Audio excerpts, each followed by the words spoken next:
Welcome to our new episode of the weekly चकल्लस। आपका अपना पोस्ट इलेक्शन शो में स्वागत है, जहां हम दिल्ली के रिसेंट इलेक्शंस को एनालाइज करेंगे। तो मैं हूं आपकी होस्ट वंदना और आज हम डिस्कस करेंगे कि केजरीवाल और आम आदमी पार्टी किस तरह एक्सपेक्टेड परफॉर्मेंस नहीं दे पाए और किन कारणों से बीजेपी ने एक 27 साल बाद स्ट्रॉन्ग कमबैक किया। आज हम कवर करेंगे केजरीवाल के लॉस के रीजंस, बीजेपी के विन के स्ट्रैटेजिक फैक्टर्स, इन इलेक्शंस का after effects on major political parties like BJP, Congress और आम आदमी पार्टी, और फाइनली हम डिस्कस करेंगे इसका स्टेट लेवल पर क्या इम्पैक्ट होगा। तो चलिए शुरू करते हैं और जानते हैं इस इलेक्शंस के पीछे के डायनेमिक्स। तो आम आदमी पार्टी ने दिल्ली इलेक्शंस में 11 साल बाद जो है उनकी एक सत्ता से विदाई हुई। इसके रीजंस क्या है? और बीजेपी ने कम से कम लगभग 27 साल बाद एक स्ट्रॉन्ग कमबैक किया। उसके रीजंस क्या हैं? दोनों की स्ट्रैटेजीज में क्या डिफरेंस है? आप इस इलेक्शंस को कहां पर देखते हैं? देखिए, पहले तो हम सभी दिल्ली वासियों को बधाई देना चाहेंगे कि उन्होंने एक सही निर्णय देके एक आम जनता के जो सारे जो मुद्दे थे उन पे केजरीवाल को एक तरीके से जनादेश दिया कि आप उन सारे उस पे खरे नहीं उतर पाए। तो ये एक बहुत ही अच्छा एक निर्णय लिया दिल्ली तो की जनता अंकित ने। की तरफ से आप big congratulations to all the BJP voters and supporters, right? Yes, ये बहुत बहुत बधाई हो आपको। तो अगर इन सिलेक्शन के रिजल्ट्स के कारणों पे जाए तो एक मुझे लगता है कि आम आदमी पार्टी ने जो जो चीजें करी या नहीं करी पिछले 11 सालों में, उसको लेके एक जो आम जनता है उसके मन में एक कहीं ना कहीं घोर निराशा थी और गुस्सा भी था, क्योंकि ये एक लोगों को काइंड ऑफ बेवकूफ बना के इन्होंने अपनी गवर्नमेंट बनाई और 11 साल तक ये बस दूसरों के ऊपर इल्जाम लगा के और बस पीछे से माफी मांग के, और कभी कि एलजी नहीं काम करने दे रहे हैं, कभी कोई दिल्ली गवर्नमेंट सेंट्रल गवर्नमेंट काम नहीं करने दे रही है, या जो है हमारे पास पैसे नहीं है, या हम कर रहे हैं लेकिन अभी उसमें थोड़ा टाइम लगेगा। अब जैसे आप फॉर एग्जाम्पल यमुना रिवर की बात देखिए कि वो 11 साल से हर बार उन्होंने यही बोला कि हाँ बस अगले साल तक हम ठीक कर देंगे, हम पानी पियेंगे, अपने फैमिली के साथ डुबकी लगाएंगे वहां पे। लेकिन जनता को ये साफ नजर आ रहा है कि स्थिति बद से बदतर होती चली जा रही है। उसमें कहीं इंप्रूवमेंट के नाम पे कुछ भी नहीं है। जो उन्होंने एक जो दिल्ली एक वर्ल्ड क्लास सिटी होनी चाहिए, क्योंकि वो इंडिया का कैपिटल है, इंडिया जो टॉप 5 इकोनॉमी में आती है वर्ल्ड में, अगर उसका जो कंट्री कैपिटल की ये दुर्दशा है तो मुझे लगता है कि इसका मैसेज हर लेवल पे गलत ही जाएगा। तो आपका कहने का मतलब है कि ये सारे रीजंस थे जो आम आदमी पार्टी लैक हुई है और जनता का एक गुस्सा था दिखाने का कि अब आम आदमी पार्टी को आउट ऑफ द सीन करना है दिल्ली बिल्कुल से। अब जो जैसे एक मेन तो ये था कि जो लैक ऑफ बेसिक परफॉर्मेंस जो आम जनता एक्सपेक्ट कर रही थी उसमें तो बिल्कुल ही मतलब बिग गैप था। प्लस जो ये अपना एक इनकी एक इमेज बनी हुई थी कि इनके अगेंस्ट कोई करप्शन के चार्जेस नहीं है, बाकी सबको चोर और करप्ट बताते थे, लेकिन इनके ऊपर ऐसा कुछ नहीं था। तो पिछले इलेक्शन तक इनके पास ये बेनिफिट था कि ठीक है काम हुआ हो चाहे ना हुआ हो, लेकिन हाँ ऐसा कोई करप्शन वाला चीज मेजर चार्जेस नहीं आए पब्लिक डोमेन में। मैं यहाँ पर आपको एक चीज बोलना चाहूंगी कि 11 साल लग गए जनता को जानने में, काम नहीं किया भाई। सेम चीज जो है 2020 के इलेक्शंस में भी था कि काम तो उन्होंने पिछले 5 साल में भी, जब इलेक्शंस 20 में हुए थे तब भी कुछ नहीं किया था, तब भी सेम सिचुएशन दिल्ली में थी मुझे लगता है। तो उस टाइम पे वहां पर 62 सीट से जीते थे भारी मार्जिन से। फिर से आम आदमी पार्टी ने, केजरीवाल की सरकार आई थी दिल्ली में, सेम कंडीशंस थी, 5 इयर्स में भी नो वर्क, नथिंग, कुछ भी नहीं था। दिल्ली का जो है कोई बदलाव, चेंजेस उनके अकॉर्डिंग जो बता रहे थे हम रेवोल्यूशनरी सरकार है मेरी, जैसे केजरीवाल का कहना रहता है हमेशा चेंज है, तो वैसा तो कुछ नहीं आया था। उस टाइम भी बीजेपी के पास सेम जो अभी सिचुएशन थी इस इलेक्शंस में सेम उस टाइम पे भी थी। तो उस टाइम बीजेपी क्यों नहीं कम बैक कर पाई? और इस टाइम ऐसा क्या बड़ा गैप था कि इतनी मार्जिन, इतनी भारी 22 सीट्स और 48 सीट्स डिफरेंस है। मतलब मैंने तो सोचा था कि बीजेपी हो सकता है कि 2-4-5 सीट से जीत जाए, वो भी एक बहुत ही क्लोज फाइट थी, बट एकदम से गैप लाना वो बिग कमबैक। तो इसका मतलब अगर आप समझे तो यही है कि हाँ पब्लिक बहुत ज्यादा नाराज थे इनसे, और इसीलिए ऐसा एक उन्होंने निर्णय दिया कि हाँ भाई अब आम आदमी पार्टी सत्ता में नहीं रहनी चाहिए। और एक आप ये भी फैक्टर सोचिए कि जैसे पहले टर्म में इन्होंने जैसे जो थोड़ा बहुत मान ली कुछ किया भी होगा, या एक परसेप्शन बनाया जैसे मीडिया को बाय आउट करके कि हाँ नहीं हम काम कर रहे हैं, चीजें ठीक होने में थोड़ा टाइम लगे क्योंकि बहुत सारी प्रॉब्लम्स है, तो पब्लिक ने भी सोचा कि चलो ठीक है, एक टर्म हो सकता हो कि सफिशिएंट ना हो मतलब काम दूसरा करने के मौका लिए। भी दिया हाँ, इनको। दूसरा मौका भी दिया। हम्म। और क्योंकि दूसरी बार इनके जो एक बिग विक्ट्री जो थी, उसका एक रीजन ये भी था कहीं ना कहीं कि कांग्रेस अपने आप में एकदम जीरो हो चुकी थी। तो अगर टू पार्टी कहीं पे भी कंटेस्ट होगा और अगर जनता किसी एक को जिताना चाह रही है, तो मोस्टली यही होगा कि एक पार्टी की काफी ज्यादा अच्छा परफॉर्मेंस होगा और दूसरी पार्टी का काफी खराब परफॉर्मेंस। तो यही चीज उस समय भी था। और इनके अगेंस्ट उस समय कोई करप्शन के चार्जेस नहीं थे, एटलीस्ट पब्लिक डोमेन में नहीं थे। ठीक है, पीछे से बात होती रहती थी या कुछ लोग एलिगेशन भी लगाते थे, लेकिन ना तो कोई केस ऑन रजिस्टर्ड था। पेपर या हाँ, ऑफिशियली कुछ नहीं था। और ये तो सबको पता है कि इन्होंने जो मीडिया का एक तरीके से मुंह बंद कर रखा था, जो उनको एड के थ्रू उनका रेवेन्यू बढ़ा के।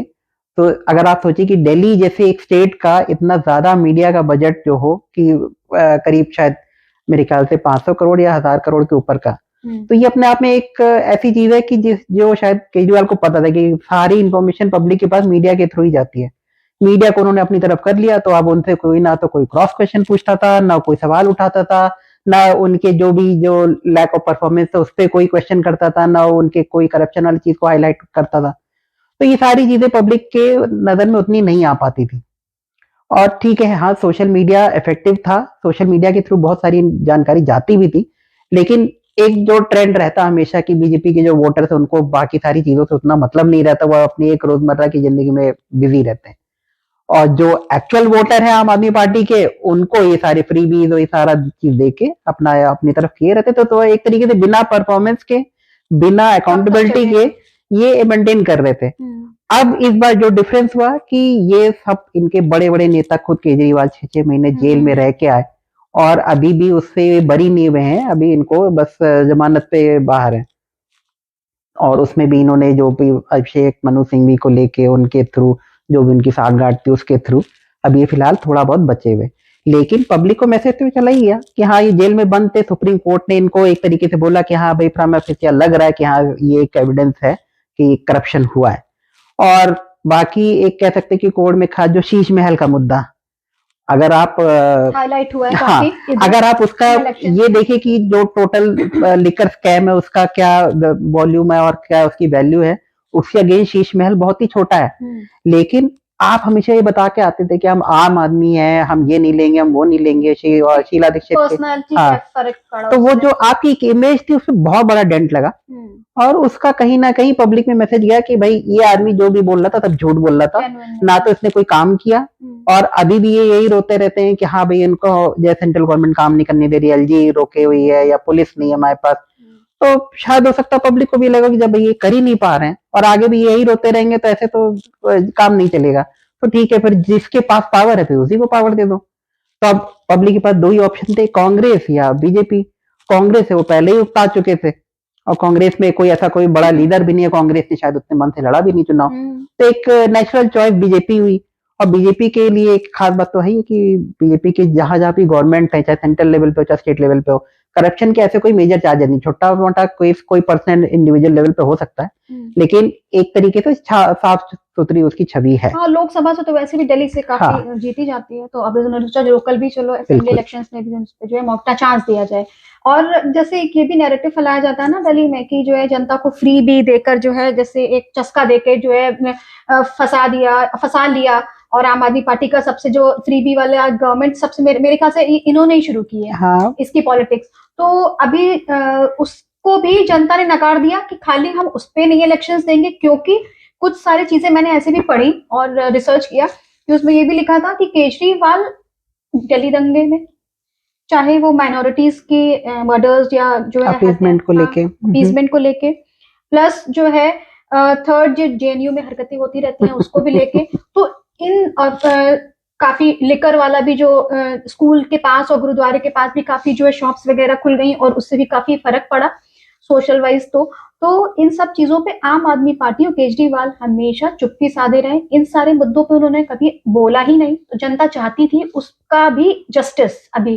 तो शायद ऐसा नहीं है कि वो सिर्फ फ्रीबी जैसे लोग एक टैबू लग गया है दिल्ली पे कि नहीं अभी उनको ये लॉलीपॉप दे दो तो शायद वोट दे देंगे। तो ऐसा भी जनता ने नकार दिया कि नहीं भाई माफ करो मुझे वो नहीं चाहिए, लेकिन इन सब मुद्दे ज्यादा इंपॉर्टेंट है। नहीं, वरना इस पे मेरा एक थोड़ा सा डिफरेंस ऑफ ओपिनियन है। ये अभी बहुत ही जल्दी होगा कि हम ये कह सके कि हाँ पब्लिक ने फ्रीबीज को नकार दिया है और उसके अगेंस्ट नहीं, जाके वोट टोटली दिया। नकार नहीं दिया है, लेकिन सिर्फ उसी बेसिस पे वोट पाना और कहना कि जनता सिर्फ उसी, क्योंकि और भी सारे स्टेट्स हैं वहां पर तो ये सब नहीं होता, जनरली नहीं होता, हाँ, मतलब कुछ कम स्टेट्स में है, लेकिन हाँ इस लेवल का इस नहीं है, लेवल इस का नहीं तरीके की जितना दिल्ली पॉलिटिक्स तो में नहीं चल रहा होती था है। कि सब चीज आप फ्री फ्री कर दे रहे हो हर चीज में, तो उसको भी एक करारा जवाब है कि अब आपका ये नहीं चलने वाला। हाँ बिल्कुल, एक फ्रीबीज वाली चीज जैसे एक और दिल्ली ये भी वालों है, की एक जनरल परसेप्शन बना बाकी जगह के लोगों के लिए कि दिल्ली वाले सब बस बिकाऊ हैं, हाँ और जो वो चीज था फ्री वो के एक, चक्कर में उन्होंने केजरीवाल को वोट दे दिया, दो दो बार दिया, इतनी बड़ी सीट विक्ट्री के साथ, मतलब उनको दिया समर्थन अपना। तो एक कहीं ना कहीं कह सकते हैं कि थोड़ा गिल्ट भी रहा होगा। और मुझे लगता है कि सबसे बड़ा जो फैक्टर इनके अगेंस्ट काम किया यही कि इनकी जो इमेज को डेंट लगा, और पब्लिक के मन में ये पक्का पूरी तरीके से विश्वास है कि ये पूरी तरीके से करप्ट आदमी है।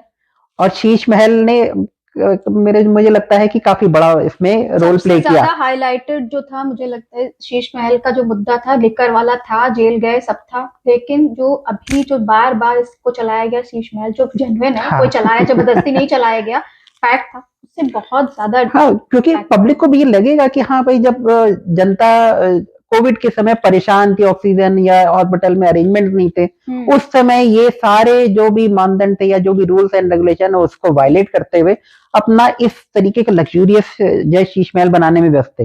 वो सारा पैसा वहां बर्बाद कर रहे थे और कितने लोग मर गए, इवन दिल्ली में भी अच्छी खासी डेथ हुई थी कोविड के समय। तो वहां पे इनके रिसोर्सेज लगने चाहिए, तो ये बैठ के अपना घर बनाने में उसमें लगे हुए थे। इवन ये भी है कि कई सारे दिल्ली स्कूल्स पे, गवर्नमेंट स्कूल्स में जो है प्री बोर्ड्स में बच्चों को मतलब रिटेन कर रहे थे कि अपना अच्छा रिजल्ट 12th में हाँ, रिजल्ट दिखाने के होल्ड लिए बैक कर रहे थे कि हाँ वो उनको आगे प्रमोट ही नहीं कर रहे थे कि प्रमोट नहीं रिजल्ट कर पे। रहे थे, इससे भी काफी हद तक भाई हाँ, भारत अब जैसे कहते हैं छोटी कि छोटी चीजें हैं, छोटी चीजें नहीं है, इनफैक्ट बड़ी कही जाएगी, क्योंकि सारे मुद्दे कोई छोटे नहीं होते अगर आप लोकल लेवल या नहीं बिल्कुल, नेशनल लेवल पे उसको एनालाइज करो। बहुत सारे मुद्दे मिला के एक क्यूमुलेटिव इफेक्ट आता है कि हाँ भाई, हर मोर्चे पे ये पूरी तरीके से विफल रहे, फेलियर, बिग फेलियर। तो इसका पब्लिक के मन में था कि भाई हाँ ये बहुत हो गया, अब ये चीज बदलनी है।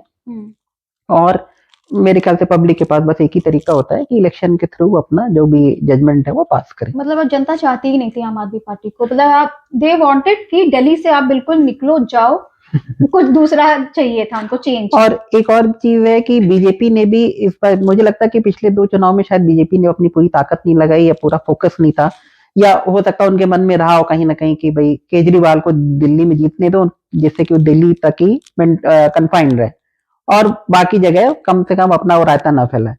लेकिन इस बार शायद बीजेपी को भी लगा कि नहीं भाई, आप ये पंजाब में भी जा चुके हैं और अगर इनको इस तरीके से चेक नहीं किया गया तो ये तो हर जगह फैलते जाएंगे और फिर पूरे देश में अनारकी लाके पूरी हर जगह बहुत ही chaotic केजरीवाल चीजें आ का जाएंगी। वैसे देखा जाए तो ड्रीम ही लगता है सीएम तक सीमित ही नहीं है, उनका तो नेशनल लेवल पे बिल्कुल हाँ पीएम लेवल तक बिल्कुल। का ड्रीम। अब ये सोचिए कि इस बार मतलब बीजेपी को भी इनके स्तर पर उतर के चुनाव लड़ना पड़ा कि एक पर्सनल लेवल पे अटैक किए गए, और जो फ्रीबीज की बात थी उनसे बढ़ चढ़ के बीजेपी ने भी फ्रीबीज का अनाउंसमेंट किया, क्योंकि उनके पास कोई ऑप्शन नहीं है। कोई आदमी अगर उस तरीके से लड़ रहा है और उसको हटाना है तो आपके पास दो ही चॉइस है, या तो पब्लिक आपको एक्सेप्ट करे कि हाँ भाई फ्रीबीज से हमको कोई मतलब नहीं, लेकिन जहां इंडिया में इस लेवल की पॉवर्टी है तो आप जो लोअर सेक्शन है इकोनॉमिकली सोसाइटी का, उसको आप इस चीज से कैसे दूर करेंगे कि नहीं भाई फ्री भी पे तुम मत जाओ, तुम गवर्नेंस पे जाओ, क्योंकि उसके आम जिंदगी में तो भाई उसके लिए अगर 200-400-500 हजार रुपए का भी फर्क आ रहा है तो उसके लिए बड़ी बात है। तो उस चीज को काउंटर करने के लिए बीजेपी के पास एक ही तरीका था कि वो केजरीवाल से बढ़ चढ़ के थोड़ा और बेटर फ्रीबीज का ऑफर दे कि चलो ठीक है, पहले केजरीवाल रास्ते से हटे, फिर बाकी बाद में जाके उसको देख के उसको फाइन ट्यून किया जा सकता है कि जो जिनको एक्चुअल में नीड है उनको वो सारे बेनिफिट दिए जाए, सबको जरूरत नहीं है। अब जैसे इन्होंने कर रखा है कि हाँ सारी फीमेल्स के लिए मेट्रो या जो पब्लिक ट्रांसपोर्टेशन वो फ्री है। सबके लिए क्यों जरूरी है सबके भाई? लिए क्यों जरूरी है? और इवेंचुअली ऐसा तो नहीं कि गवर्नमेंट अपनी जेब से पैसा पे कर रही है। सबसे बड़ी बात तो यहाँ पर ये आती है, फ्री बी का लोग मतलब ही नहीं समझते, इवेंचुअली वो मिडिल क्लास के टैक्स से ही जाता है, और मिडिल क्लास के लिए कोई जो है फ्री बी या जो है कुछ ऐसी पॉलिसीज नहीं होती है। और इधर जो इनका बड़ा अच्छा एक फायर कमबैक था नेशनल लेवल पे जो बजट आया।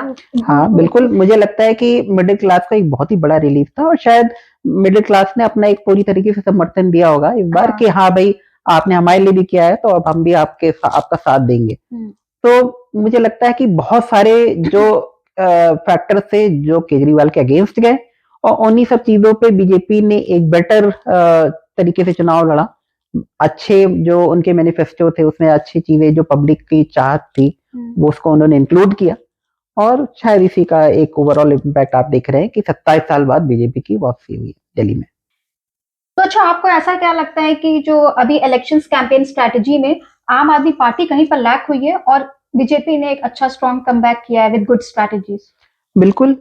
जो कैंपेन स्ट्रेटजी अगर आप देखें तो आम आदमी पार्टी के पास कहने के लिए कुछ नहीं था। उन्होंने बहुत सारे लोगों के साथ पॉडकास्ट किए, उन्होंने अपना इंटरव्यू दिया, लेकिन वहां पे अगर जो थोड़े बहुत भी टफ क्वेश्चन पूछ लिए गए तो इनके पास कुछ भी कहने के लिए जवाब नहीं था। इनका पास एक वही घिसा पिटा कि नहीं हम बस अगली बार कर देंगे, या हमारे पास उतना जो है पावर नहीं था, और बस कुछ दिनों की बात है मैं जेल चला गया तो 6 महीने सारा काम ठप हो गया। अब आप ये सोचिए कि 11 साल में अगर मान लिया आप 6 महीने गए भी थे तो आपकी जगह आप क्यों सीएम बने हुए थे कि अगर आपकी वजह से काम रुक रहा था आप छोड़ देते वो पद, या एटलीस्ट अपनी जो रिस्पॉन्सिबिलिटी थी वो डेलीगेट कर देते किसी और को। आतिशी थी या आपके और भी लीडर्स थे, वो ऐसा था नहीं कि सारी पूरी आम आदमी पार्टी जेल के अंदर थी। तो वो सब चीजें मतलब पब्लिक भी अगर वो इंटरव्यू देख रही होगी पॉडकास्ट तो उनको भी लग रहा होगा कि भाई ये बंदा जवाब ही नहीं दे पा रहा है। हाँ, उन्होंने आंसर ही नहीं उसके पास। मैंने यमुना कहा मैं साफ नहीं करा पाया, मैंने लोगों को वादे करे मैं 2100 दूंगा, मैं वो कर नहीं पाया, मैं ये नहीं कर पाया, मैं रोडे नहीं जो है बनवा पाया। उन्होंने पॉडकास्ट में बोला है सामने से, मैं मानता हूँ मेरी गलती है, मैं ये कर नहीं पाया। तो उनके पास कोई ऑप्शन ही नहीं, क्योंकि वो ये तो कह नहीं सकते कि नहीं मैंने किया है, क्योंकि तो आम पब्लिक को तो दिख ही रहा है कि कुछ नहीं हुआ। तो उनको ये एक्सेप्ट करना ही पड़ेगा कि हाँ भाई हम नहीं कर पाए, लेकिन वो शायद ये सोच रहे थे कि पब्लिक इस चीज पे चली जाएगी कि हाँ भाई बंदा ऑनेस्ट है, नहीं कर पाए लेकिन उसको एक्सेप्ट कर रहा है कि हम नहीं कर पाए, तो शायद ये सीरियस होगा और उसको आगे चल के करेगा। लेकिन मुझे लगता है कि 11 साल अपने आप में बहुत बड़ा टाइम होता है, और उसको लेके पब्लिक को शायद ये लगा होगा क्या ये एक तरीके से पूरी तरीके से एक्सपोज हो चुके हैं। इनके पास कोई विजन नहीं, कोई स्ट्रेटेजी नहीं है, इनका बस एक ही मकसद है किसी तरीके से पैसे भरो। आप सोचिए कि जब ये आए थे गवर्नमेंट, इन्होंने पहली बार सरकार बनाई थी, तो जो दिल्ली गवर्नमेंट के ज्यादातर डिपार्टमेंट थे वो बजट सरप्लस हुआ करते थे। आज की डेट में सारे के सारे डिपार्टमेंट लॉस में जा रहे हैं, और छोटे मोटे लॉस नहीं। आप जैसे लिकर स्कैम की बात करें तो वो मेरे ख्याल से कुछ हजार करोड़ का है। और वहीं आप देखिए अगर जो इनका वाटर डिपार्टमेंट है जल विभाग का, उसमें जो इन्होंने स्कैम कर रखा है उसका जो ट्यून बताते हैं, जो एक रिपोर्ट्स में जो चल रहा है कि वो 75,000 करोड़ के आसपास का है। तो आप सोचिए कि इस ट्यून पे अगर करप्शन किया गया 11 साल में, तो इनके पास ना तो पैसा है, क्योंकि मतलब अपना पर्सनल लेवल पे पैसा बना रहे, लेकिन जो सरकार का खजाना है वो इन्होंने पूरा खाली कर रखा है। उससे वो मीडिया में कर रहे हैं कि पता लगा 4 लाख का कोई प्रोजेक्ट है जो कर रहे हैं, कहीं पे सड़क बनवा दी उसका करोड़ों का ऐड डाल रहे हैं। तो ये सारी चीजें पब्लिक को दिख तो रहा ही है। तो ये सारा चीजें तो पब्लिक को दिख रहा था, ये कोई स्ट्रैटेजी नहीं हुई, मतलब ये तो ओपन था। मतलब इनकी स्ट्रेटेजी ये थी कि एक ऑनेस्ट तरीके से अपनी गलतियों को एक्सेप्ट करेंगे और पब्लिक उस चीज पे चली जाएगी, लेकिन ये स्ट्रेटेजी इनके लिए बैकफायर कर गई, क्योंकि एक तरीके से इन्होंने वही पुरानी घिसी पिटी वाली, हाँ, क्योंकि एक तरीके से इन्होंने अपने आप को खुद ही एक्सपोज कर लिया कि भाई देखो हम 11 साल में कुछ नहीं कर पाए, तो पब्लिक वो सब तो सुन ही रही है। और दूसरा ये कि जैसे बीजेपी ने भी, जैसे मैंने पहले भी कहा कि इनके जो जो भी मैनिफेस्टो में जो चीजें बोल रहे थे सारी चीजों पे बीजेपी ने अच्छे तरीके से उसको काउंटर किया। जैसे अब इन्होंने बोला था कि हम 2100 रुपए देंगे, तो बीजेपी वालों ने क्वेश्चन उठाया कि भाई 2100 तुम देना चाहते तो तुम्हारी तो अभी सरकार थी, तुमने क्यों नहीं दी है, दे देते। प्लस पब्लिक के सामने बीजेपी ने ये भी मुद्दा उठाया कि आपने पंजाब में भी कहा था कि हम 1000 रुपए देंगे सारी महिलाओं को, वहां पे किसी को एक भी बंदे को पैसा नहीं मिला। तो मतलब आपने जो बोला भी था वो भी आप बैक ट्रैक कर गए। प्लस बीजेपी ने उसको एडिशनली ये भी काउंटर कर दिया कि अब आप 2100 कह रहे हो, हम 2500 देंगे। तो अब अगर मान लीजिए कि कोई बहुत लालची भी आदमी होगा, मतलब आप उसको अदरवाइज मत लीजिए, लेकिन अगर कोई लालची भी आदमी होगा कि एक जने 2100 दे रहा है, दूसरा आदमी 2500 दे रहा है, तो 2100 वाले के साथ क्यों जाएगा? अगर वो और उसका एग्जाम्पल भी है पे जा रहा है फ्री वाले, तो भाई उसके लिए कोई, और उसके सामने एविडेंस भी है कि इन्होंने पंजाब में वादा किया तो वहां नहीं दिया, बीजेपी ने जहां जहां वादा किया था उन्होंने वो दिया। तो भाई जो ज्यादा दे रहा है, जिसका एक ट्रैक रिकॉर्ड है, भरोसेमंद है, तो उसी के साथ जाएगा। तो बीजेपी ने बहुत अच्छी स्ट्रेटेजी अपनाई कि इनको एक तरीके से घेर लिया हर तरफ से, इनके पास बचने का कोई रास्ता नहीं बचा था। और एक बड़ा चीज किया गया कि खुद केजरीवाल जैसे ये लाइमलाइट में कैसे आए थे कि इन्होंने सीधे शीला दीक्षित जो कि सीएम कैंडिडेट थी उस सीट पे जाके इन्होंने कहा कि हम इनके अगेंस्ट लड़ेंगे। हाँ। तो ये अपने आप को इन्होंने बहुत बड़ा था। शीला दीक्षित का मेन अपोनेंट बना लिया कि शीला दीक्षित का ऑप्शन ये है, और उस बार इनको समर्थन मिल गया। इस बार बीजेपी ने भी वही स्ट्रेटेजी अपनाई कि जो बीजेपी का काइंड ऑफ अनऑफिशियली जो चीफ मिनिस्टर कैंडिडेट है प्रवेश वर्मा, तो वो जाके जिनका एक दिल्ली में अच्छा खासा इन्फ्लुएंस है हाँ। अपने एरिया में, तो उन्होंने डायरेक्ट जाके इनके अगेंस्ट लड़ा, और कहीं ना कहीं संदीप दीक्षित का भी इसमें थोड़ा बहुत कंट्रीब्यूशन रहा होगा कि उन्होंने भी वहां से लड़ लिया कि अब जहां पे ट्राइपोलर होगा तो केजरीवाल को जीतने का कोई मौका नहीं था। अब केजरीवाल एक तरीके से फंस गए कि ऐसा भी वो नहीं कर सकते थे कि 2 सीटों से लड़ लें, तो तब भी पब्लिक में मैसेज जाता है कि हाँ भाई डर गए, और वहां पे भी इनकी अपनी खुद की इमेज इतनी पिट चुकी थी कि ये इनका हारना तो तय था। जब इस बार ये ऐसा कर सकते थे, मतलब मेरा क्वेश्चन है, बार बार आता है मेरे दिमाग में कि इस वाले इलेक्शंस में कर सकते तो ये 2020 वाले में बीजेपी ने सेम चीज क्यों नहीं करी? मुझे वही लगता है फिर से कि शायद उस समय बीजेपी की ये स्ट्रेटेजी रही हो कि भाई इनको रहन दो, दिल्ली तक कन्फाइंड, क्योंकि भाई होता ना कि एक बहुत ही कोई मतलब मुझे कहना नहीं चाहिए, लेकिन अगर कोई बहुत ही गिरा हुआ टाइप का आदमी है, अगर आपको उससे लड़ना है तो आपके पास 2 तरीके हैं, या तो आप उसको इग्नोर कर दो और अपना काम करते रहो, या तो आप उसके लेवल पे गिर के उससे लड़ो। तो हर आदमी एक नीचे लेवल पे गिर के अपना एक जो रोजमर्रा की चीजें वो नहीं कर सकता। मुद्दा है ना, अब आप गवर्नमेंट थी, सेंट्रल गवर्नमेंट की थी, कोई पर्सनल थोड़ी लड़ाई थी। ठीक है, लेकिन वही है कि आपके नेता का भाई वो लेवल नहीं है ना कि वो उस तरीके से जाके गाली गलौज करे, किसी के ऊपर भी इल्जाम लगा के भाग जाए तो किचाट ले और करप्शन करे ओपनली, और सबके ऊपर इल्जाम लगा कि हाँ वो 12 एसी चला रहे तो खुद 50 एसी लगा के बैठे हो, पता नहीं 1 करोड़ के पर्दे लगा रहे हो। तो ये सब चीजें हर आदमी नहीं कर सकता। अगर आपसे कहा जाए कि आप इस तरीके की चीजें जाके पब्लिक में बोलो, तो क्या आप बोलोगे? नहीं बोल सकते। वो एक बहुत ही जो मोटी चमड़ी का एकदम घाट टाइप का आदमी होगा वही बोल सकता है। तो मुझे लगता है केजरीवाल उस तरीके के आदमी हैं, इन्होंने ये सारी कोशिशें की और जनता ने उस चीज को पहचान लिया कि हाँ भाई ये बिल्कुल भरोसे लायक नहीं है। और एक ये भी हो सकता है कि बीजेपी ने शायद ये एक्सपेक्ट ना किया हो कि 2020 में वो जीत जाएगा।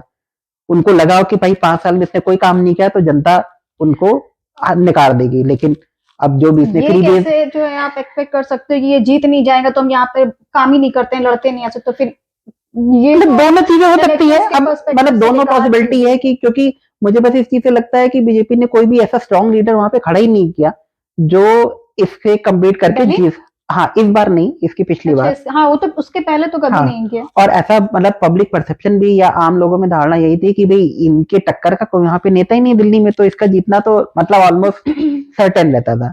लेकिन अब शायद कह सकते हैं कि दिल्ली वालों का अच्छा भाग्य था कि ये एक तरीके से पूरा एक्सपोज हो गए और ये इवेंचुअली सत्ता से बाहर। एक चीज और है कि आरएसएस जो बीजेपी के पापा जी बोले जाते हैं वैसे तो इन्होंने भी साइलेंटली बहुत काम किया है। जो लोकसभा में कह सकते हो अंडर परफॉर्मेंस था, वहां पर थोड़ा उनको रोका गया, नहीं पता मुझे, लेकिन आरएसएस की वजह से अंडर परफॉर्मेंस था लोकसभा 2024 के चुनाव में। इस बार आरएसएस हरियाणा ले लो, महाराष्ट्र में ले लो, बहुत अच्छा काम किया उसकी वजह से भी, क्योंकि कहते हैं अगर आरएसएस काम पर आ जाती है तो फिर कोई भी पॉलिटिकल पार्टी हो, कोई भी पॉलिटिकल स्ट्रैटेजी हो, उनके आगे काम टिक नहीं पाती है। आरएसएस का एक अपना वो रहता है कि उनका पेनिट्रेशन बहुत डीप लेवल तक रहता है, उनके बंदे ग्राउंड पे जाके साइलेंटली अपना काम करते हैं। तो इस बार तो इसमें ये भी होता है कि पब्लिक तक मैसेज भी जाता है, चीजें वैसी हाईलाइट नहीं होती अपोनेंट्स को, उनको ये नहीं लगता कि पार्टी लेवल पे कुछ हो रहा है कि नहीं हो रहा है, क्योंकि आरएसएस बीजेपी नहीं है, ठीक है, उसका एक पेरेंट ऑर्गेनाइजेशन है, लेकिन अब जैसे शाखाएं होती है आरएसएस की, तो वो जाके लोकल लेवल पे पब्लिक से कम्युनिकेट करते हैं, वन टू वन कम्युनिकेट करते हैं, वोटर्स को एजुकेट करते हैं कि क्या इश्यूज है, उसको सामने से देखते हैं, फिर उस पे वो समस्याएं लिखकर हल करना।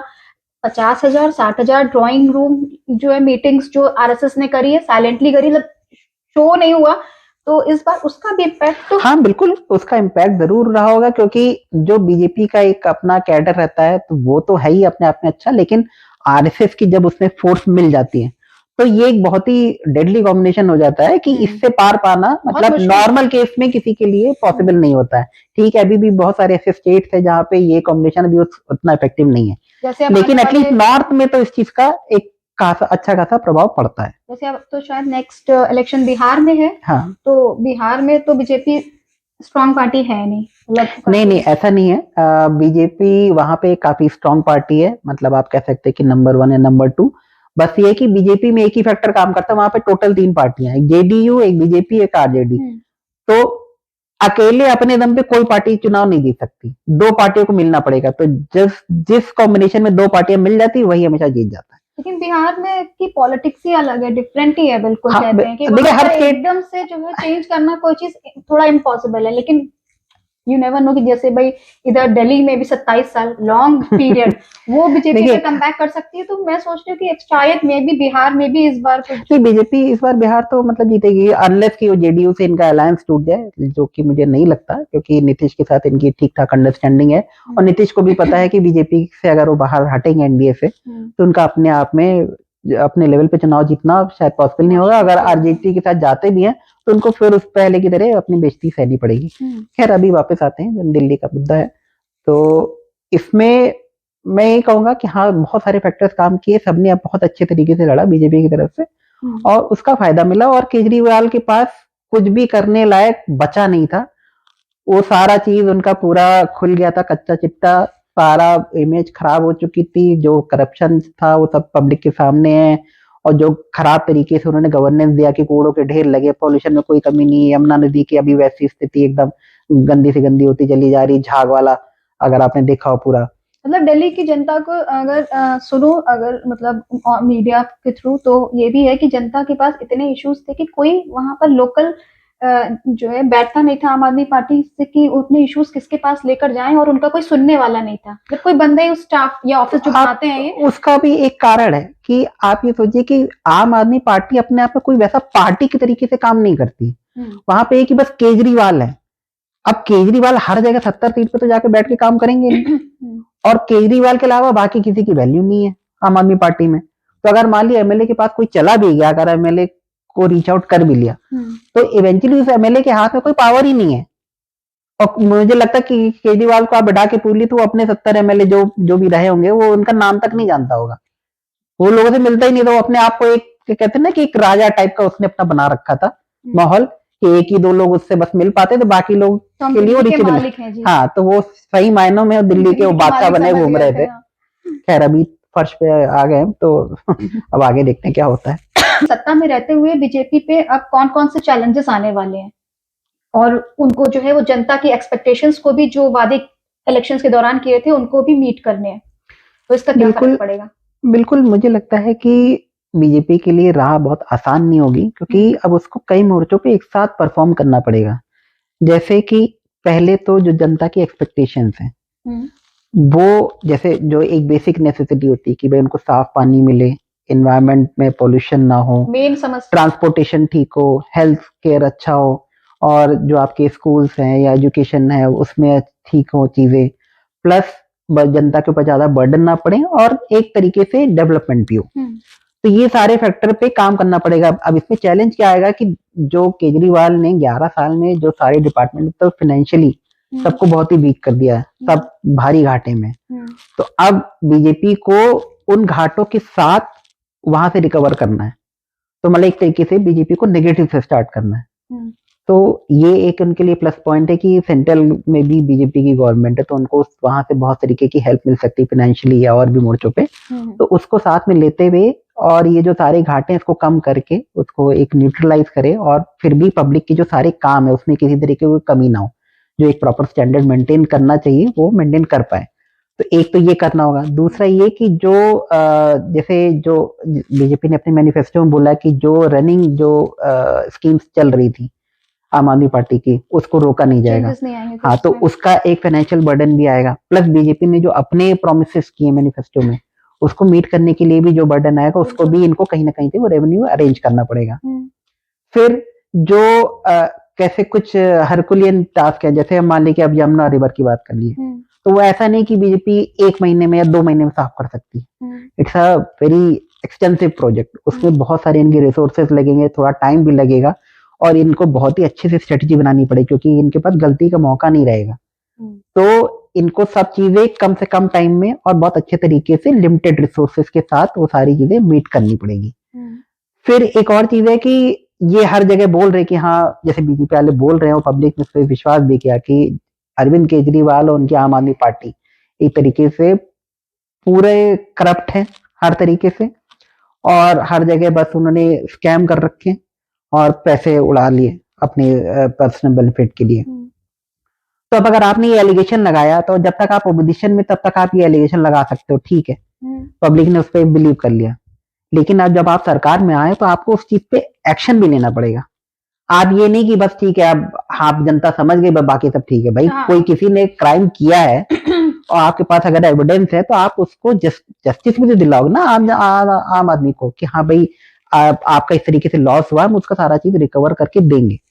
तो उनको ये सारे जो भी केसेस हैं जो भी स्कैम वाले उसकी सारी फाइल निकाल के उसका एक फास्ट ट्रैक पे इन्वेस्टिगेशन करना पड़ेगा और फिर उसको एक कंक्लूजन तक लेके जाना पड़ेगा। उसके लिए जो भी केसेस करना पड़े एफआईआर करनी पड़े चार्जशीट वगैरह बनानी हो तो उसमें वो एक जो नॉर्मल प्रोसेस लगता है कि हाँ 6-6 महीने पता लगा 2-3 साल केसेस चल रहे हैं तो वो अगर वैसा एक आप यहाँ पे भी करोगे तो केजरीवाल जिस तरीके घाघ आदमी है वो दोबारा से वापस आ सकता है। अपोजिशन में तो हाँ फिर जो है वहाँ पे स्ट्रांग भाई अभी तो स्ट्रांग होल्ड रहेगा ना तो फिर तो मौका मिलेगा तो फिर चढ़ेंगे ही वो। बिल्कुल। तो मुझे लगता है कि 2-3 मोर्चे पे तो इनको बहुत अच्छे से करना पड़ेगा कि जो लेकिन क्राइम है बीजेपी अभी सेंट्रल में है अभी तक से सेंट्रल में तो मतलब बीजेपी है ही है बट दिल्ली में नहीं थी लेकिन अभी दिल्ली के इलेक्शन में दिल्ली में भी आ गई है सेंट्रल में इनकी गवर्नमेंट है तो थोड़ा बीजेपी के लिए इजी हो सकता है क्योंकि कई सारी पॉलिसीज हैं वो डायरेक्ट नेशनल लेवल पे या सेंट्रल से भी अलाइन कर सकते हैं कुछ चीजें अपनी तो शायद रूल आउट करना दिल्ली में गवर्नमेंट मतलब जो बीजेपी की है वो इतना शायद उनके लिए उतना जैसे नेगेटिव आपने बोला मे बी शायद उतना ना डिफिकल्ट रहे। वो ठीक है मतलब ये तो मैं कह ही रहा हूँ कि हाँ सेंट्रल में गवर्नमेंट होने की वजह से हाँ, उनको बहुत सारे बेनिफिट्स मिलेंगे लेकिन फिर भी आपको बेनिफिट मिलेंगे लेकिन इवेंचुअली काम तो करके दिखाना ही पड़ेगा ना। और आपको भाई केजरीवाल को 11 साल का मौका मिल गया आपको कोई जरूरी थोड़ी ना कि 11 साल का मौका मिले। हो सकता है कि अगले टर्म में अगर जनता को लगा कि नहीं भाई ये भी बेकार है तो भाई जनता का फिर मूड समझ सकता है वो फिर पलट सकती है। तो इनको 5 साल के अंदर एक विजिबल तौर पे बहुत ही अच्छा परफॉर्मेंस दिखाना पड़ेगा। ठीक है कुछ चीजें शायद तब तक कंप्लीट ना हो लेकिन एक इम्प्रूवमेंट तो दिखना चाहिए। जैसे नदी है मान लीजिए यमुना तो हो सकता है कि 5 साल में एकदम उसको बिल्कुल अच्छे तरीके से परफेक्टली क्लीन ना कर पाए लेकिन एक इम्प्रूवमेंट तो दिखना चाहिए कि हाँ भाई चलो ठीक है अगले साल जब भी छठ वगैरह पड़ेगी तो उसमें झाग नहीं निकल रहा होगा। या पॉल्यूशन की बात है तो जैसे हर साल एक वही घिसा पिटा चीज आ जाता है कि नवंबर में पराली जल रही है और उस समय पूरा पॉल्यूशन पूरा गैस चैम्बर बन जाता है। वो बहाना नहीं चलेगा कि हाँ पंजाब में मेरी सरकार नहीं हाँ है तो वहां तो ये चीज बीजेपी की तो ये चीज बीजेपी के लिए भी एप्लीकेबल है कि पंजाब में हमारी सरकार नहीं तो हम कुछ नहीं कर सकते। कैसे नहीं कर सकते आपकी सेंट्रल गवर्नमेंट है तो आपकी सेंट्रल गवर्नमेंट आप पूरा हर तरीके से वहां पे इन्फोर्स करेगी कि भाई ये चीज जलनी नहीं चाहिए अगर जले तो हम आपको पकड़ेंगे अकाउंटेबल बनाएंगे वहां की लोकल गवर्नमेंट को। तो ये सारा चीज आप इनके पास बचने के बहाने नहीं तो यही अपने आप में एक बड़ा चैलेंज है कि ठीक है सेंट्रल गवर्नमेंट का उनको बेनिफिट मिलेगा सारा सपोर्ट मिलेगा उनको उठाना है हाँ उठा के और उस पर परफॉर्म करना है।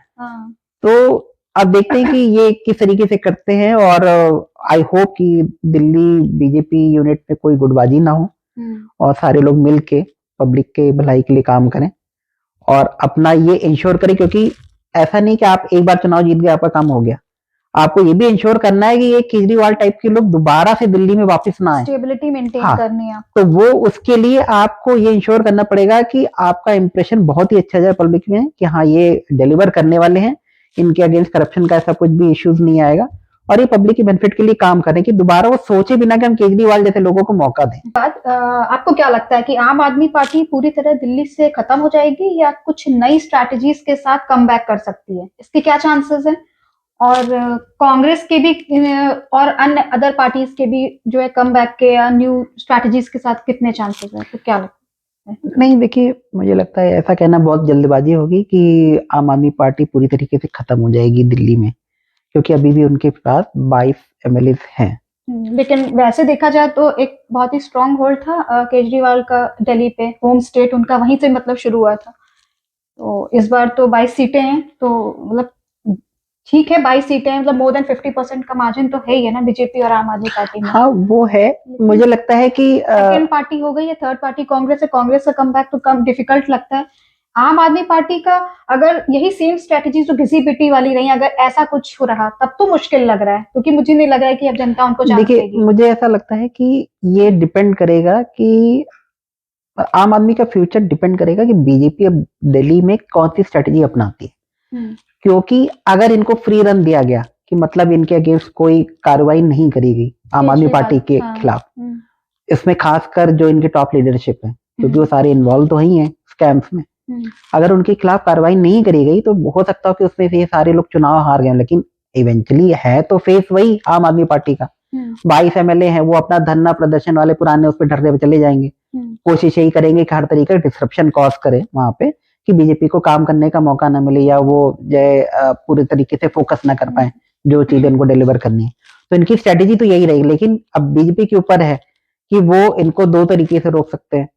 एक तो कि या तो वो अपने काम पे ही सारा ध्यान दें, इनको इग्नोर करें, लेकिन वो स्ट्रेटजी मुझे लगता काम नहीं करेगी, क्योंकि जिस तरीके के ये लोग हैं आम आदमी पार्टी वाले, वो उनको चैन से बैठने नहीं देंगे। तो मुझे लगता है इजी यही होगा, और इसका एक बेनिफिट भी मिलेगा कि अगर इनके खिलाफ सख्त से सख्त कार्रवाई करी जाए और इन सबके जो पेरोल पे बाहर घूम रहे हैं इनको सबको उठा के दोबारा फिर से जेल में डाला जाए, तो इनके पास मौका ही नहीं रहेगा कि इस तरीके का क्योस वहां पे क्रिएट कर पाए।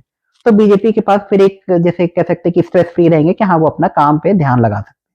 वरना ये होगा कि आज यहाँ प्रदर्शन है, आज वहां प्रदर्शन है, आज ये इल्जाम लगा दिया, अब पता लगा उसका जवाब ही देते फिर रहे, या कोर्ट में केस डाल दिया, अब आप वही सब लड़ते रहोगे तो फिर आप काम कब करोगे।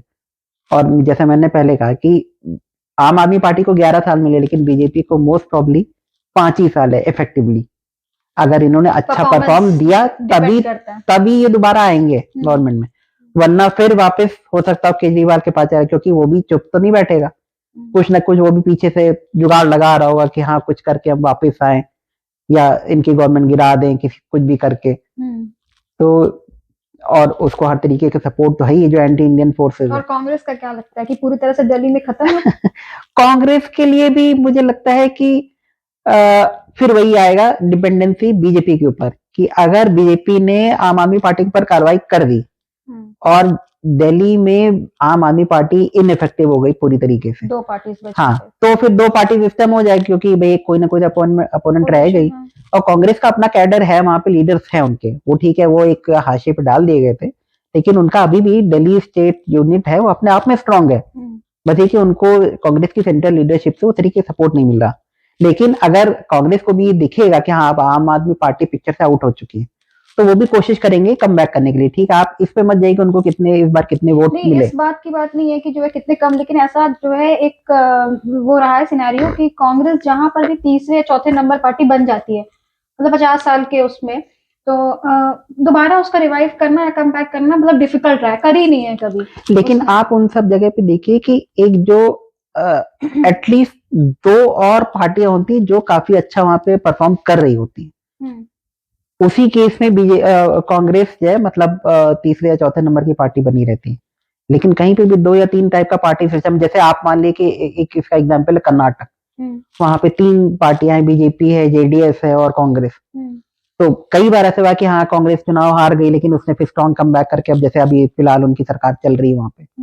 तो जहां पे भी 3 पार्टी सिस्टम है, उसमें से एक पार्टी कांग्रेस है, अगर बाकी 2 में से कोई भी एक पार्टी डाउन होगी तो कांग्रेस के लिए वहां पे अच्छा स्कोप फिर भी बचा है, मतलब फिर आ सकती है, बिल्कुल चांस है। और मुझे लगता है कि अगर केजरीवाल को अच्छे तरीके से निपटा दिया गया दिल्ली से, तो फिर कांग्रेस एक नेचुरल सेकंड नंबर चॉइस रहेगी।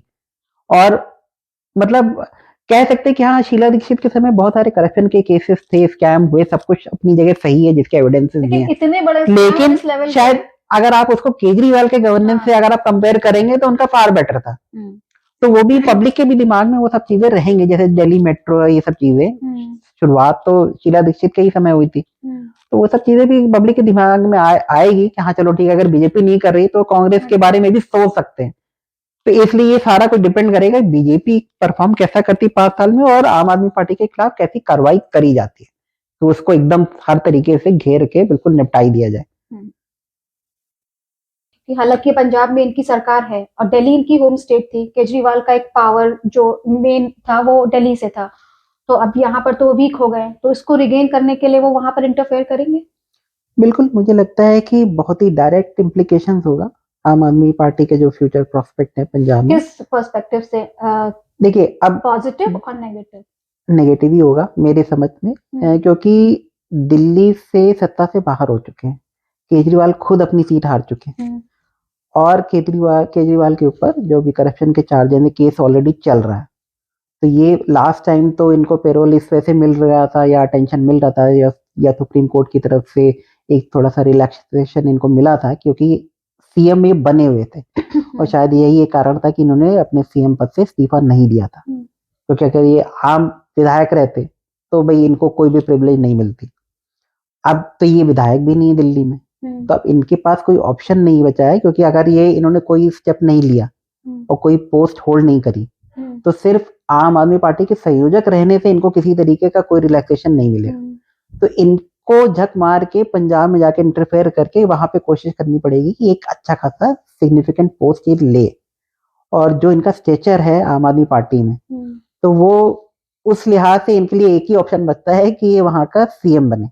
कैसे बन जाएंगे वहां के सीएम? बन सकते हैं, और जो वहां का विधान परिषद होता है उसके थ्रू अपना एक नॉमिनेशन करा के या किसी विधायक को हटा के, और वहां पे एक तरीके से, क्योंकि आपको समय मिलता है कि आप जाइए वहां पे, बन सकते हैं 6 महीने के अंदर, लेकिन आपको विधानसभा या विधान परिषद का एक मेंबर बनना पड़ता है। तो ये कर तो सकते ये कर सकते हैं, इनके पास ऑप्शन है, तो लेकिन वहां की जनता इनको एक्सेप्ट करेगी? जनता से पहले वहां की जो पार्टी है, जो पंजाब यूनिट है इनकी, उसका कितना रेजिस्टेंस होता है या उसको ये लोग पूरी तरीके से एक्सेप्ट कर लेते हैं, क्योंकि वहां पे जो सीएम है भगवंत मान, वो भी अपने आप में कोई ऐसा नहीं कि बहुत स्ट्रांग लीडर है या उनका बहुत बड़ा जनाधार है।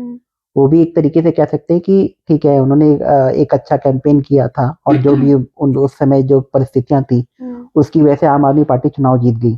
उस समय भी शायद, जहां तक मुझे याद आ रहा है, कि केजरीवाल ने कोशिश करी थी कि वो वहां के सीएम बन जाए, लेकिन उस समय भगवंत मान ने काफी उसको रेजिस्ट किया, और इवेंचुअली वो सीएम बने। तो अब वो भी ये जानते हैं कि अगर ये केजरीवाल को सीएम बना दिया गया तो भले वो डिप्टी सीएम बन जाए, कुछ भी बन जाए, फिर उनके पास ना कोई पावर रहेगी ना कोई इंपॉर्टेंस रहेगी। तो उनकी पूरी कोशिश होगी कि एक तो केजरीवाल बाहर के, हरियाणा के हैं, पंजाब के नहीं है, तो मतलब वहां पर जनता ही एक्सेप्ट कर, जनता भी एक्सेप्ट नहीं करेगी। और अगर इनको मान ली कि भगवंत मान भी जाए कि हाँ चलो ठीक है हम हट जा रहे हैं, तुम बन जाओ, तो वो फिर जनता के सामने जाके खुद क्या जवाब देंगे कि भैया हमने तो केजरीवाल को चुना नहीं था, तुमने लाके बैठा के बना दिया सीएम यहाँ का, इसका क्या मतलब है? तो एक तरीके से धोखा दे दिया। और ऐसा तो है नहीं कि दिल्ली में इनकी सिर्फ इमेज खराब हुई, पंजाब में इमेज नहीं खराब है, पंजाब में भी वही हालात है।